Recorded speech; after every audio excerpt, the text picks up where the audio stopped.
following instructions are how to use the student feedback form. You will receive an email from me that will indicate feedback form. Click on the email, and then at the bottom you will see an option to open as a Google spreadsheet. Click on the link and allow the document to be opened as a Google spreadsheet. When the document opens, go to the Tools menu and select Create Form. Once the form is open, select the two boxes at the bottom where it says Require Cathedral High School sign in to view this form and automatically collect the respondent's Cathedral High School username. This section right here is the title, so we want to edit this and type in Student Feedback Form. You could leave this blank, this section blank, and the next two, you notice when I put my mouse over this section, a hand is highlighted. Go ahead and delete the timestamp, as well as delete the username. Go ahead and leave the student name. In the class period, hover over the pencil, and then you'll have a couple of options here. Choose the drop-down list, choose from a list. In this case, just enter in the students or the periods that you are teaching. In this case, I'm going to put in all of them.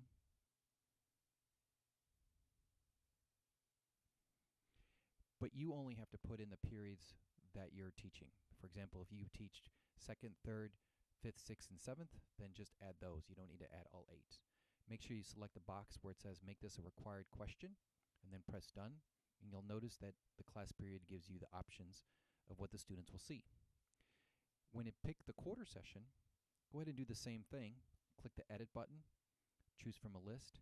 In this case, I like to add Q1, Q2, Q3, Q4.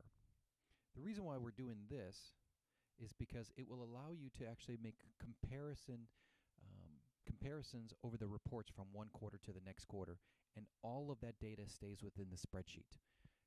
All of your reports will be all within the spreadsheet. So it's a nice way of keeping all the data in one section.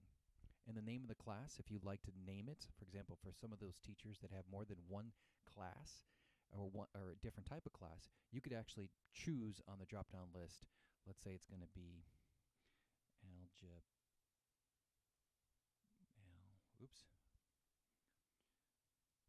1 and say Geometry. So it gives you the option to actually choose which one you want. And again, this is at your discretion how you want to add it. In the next section, actually the next 4 sections, this section, this section, this section, and this section, these 4 questions will be all the same. Just edit the box, choose from a list, and then you want to add completely agree. I apologize. Not here. Here. And then agree.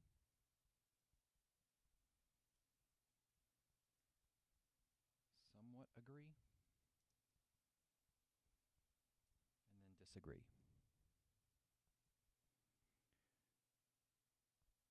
So that way when they choose this, they'll have these 3 options.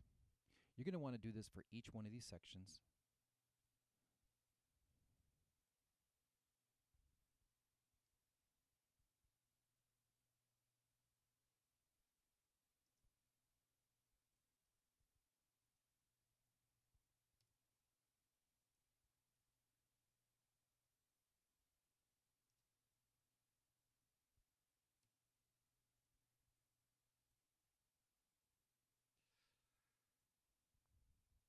And let me change that so it's consistent.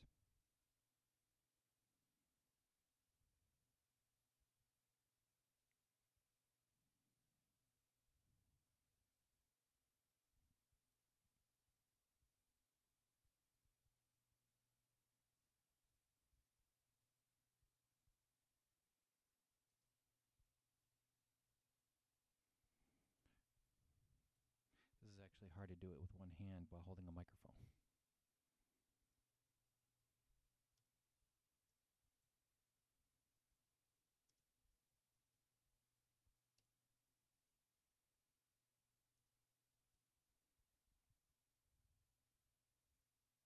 You'll notice when I actually choose that list, let me go back in here.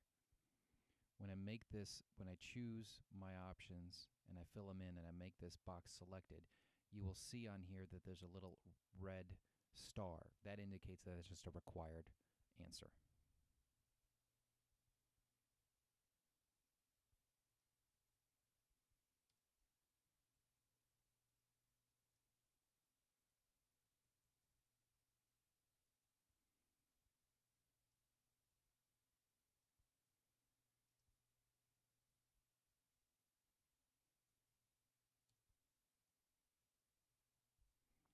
I'm going to choose that box.